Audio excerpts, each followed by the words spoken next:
It is now the last day of June, and I unfortunately have only seen four new movies this month.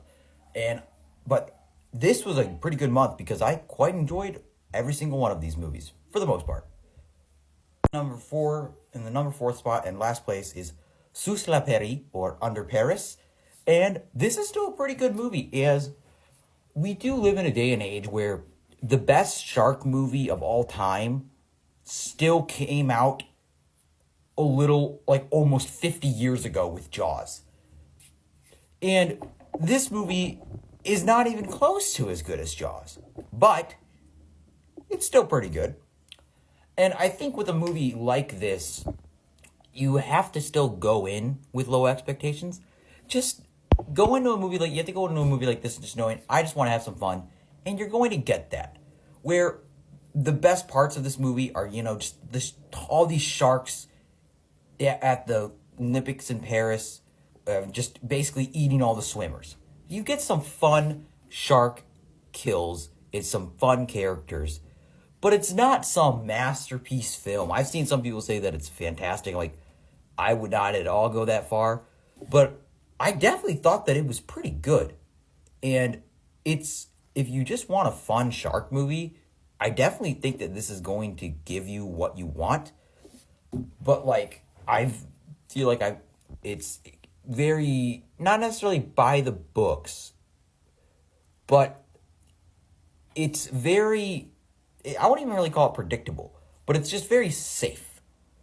Granted, I do think that there are a lot of stuff like in this movie, like some of the shark kills when we're in the underground sewers. It's just very cool. And of course, when the actual swimming triathlon happens in Paris, there are a lot of fun stuff, but there's just nothing amazing about this movie. And coming in third place, we have Ultraman Rising. This was another really, really good movie. And I thought that this movie had a lot to like about it. Like, from just the gorgeous animation to just the fun action to the fun characters. I think that this is the kind of movie where you're just consistently just having this visual awe. And I think one of the main problems, at least what I found so weird about this movie, is the way it feels like we're almost at like we're doing different movies. Like, it feels like there's a bunch of tonal shifts where at one point it's like Tim, our character, is raising this like baby dragon creature, and it's funny because it's kind of just like a funny parent comedy, baby comedy of them taking care of a kid, and of course this guy has no clue how to take care of a kid. And then it's also like one part of this baseball sports drama because this guy who used to be like a super famous baseball player, like he still is, but like he's just not nearly as good anymore. And then we have a part of it where he is a superhero named Ultraman. And I don't know anything about Ultraman as a character, so I will say I kind of went into this movie not really knowing anything, and I was still able to really enjoy it. I thought the characters are a lot of fun. I think that there is a lot of stuff to like here. The animation is gorgeous, and it overall is a very solid film. But I just found it to be a little jarring with, by the end of the movie, I was like, this feels so completely different than the beginning of the movie. But it was still very good. And coming in second place, we have Hitman. This is a movie, I mean, I'm counting this as a June release movie because that's when the major release was. Like, it kind of got these short theatrical window in May, and I have done that before, where I've done it where, like, I'm basing it off of when it officially released. But by that logic, a lot of these movies premiere actually at film festivals months ago, so it's really hard to kind of be able to judge it like that, and it just gives me another movie to rank. So at the end of the day, hey, this is my video, so I'm doing what I want. And I thought that this movie was a lot of fun. And what makes it so much fun is Glenn Powell just playing all these different characters as he's an assassin getting people. He's not an assassin. He's not a hitman, but he's this guy basically working in almost like an FBI to get people to confess to wanting to kill somebody and pretends to be a hitman in order to get them to admit this crime that they want to commit and then arrest them. And it's really fun just getting to see Glenn play all these different characters, from this nerdy guy at the bottom to this like Patrick Bateman-esque guy to this hillbilly to almost this really creepy guy right here. But they're all just really, really fun.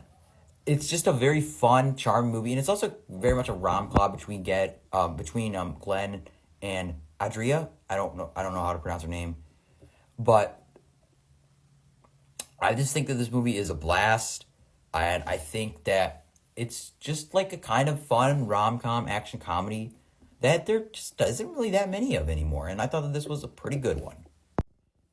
And coming in number one, we got to go with Inside Out 2.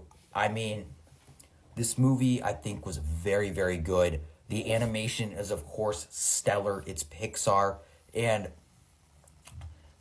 what makes this movie so great is because Riley's older in this film, we're dealing with more mature emotions and it's able to be more relatable as it should be, as it came out 9 years after the original. And it's able to be more relatable to, I feel like, even many adults, especially with the addition of anxiety. And I thought that it was done very, very well here as well. Like, that is the main new emotion. Of course, we also got envy, ennui, or boredom, and then embarrassment. And there's just a lot of stuff where a lot of this movie is more about learning and saying that yes, you could have anxiety, but you shouldn't make or let anxiety stop you from feeling joy. And it's really about, like, they even like make jokes about this in the movie, like suppressed emotions and how you can suppress the way you're acting, how it's actually bad for you, and even if you might think that it's good.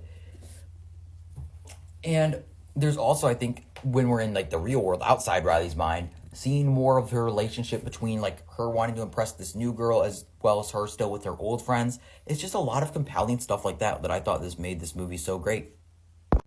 So yeah, that's my ranking of the June 2024 movies. I can't believe we're literally halfway through the year, and I'm hoping I can see even more movies next month come July. But I think that this is a great example of, I really liked all these movies that I saw this month. So yeah, I mean, I'm very much looking forward to the rest of the summer. Got a lot of great movies coming out next month. Maxine, Longlegs, very excited in terms of the horror movies next month. And just, I thought it was a great month. So yeah, that was my ranking of all the movies I saw this month. And leave your ranking down below of every movie that you watched in June 2024, ranked worst to best, and subscribe for more rankings and reviews like this.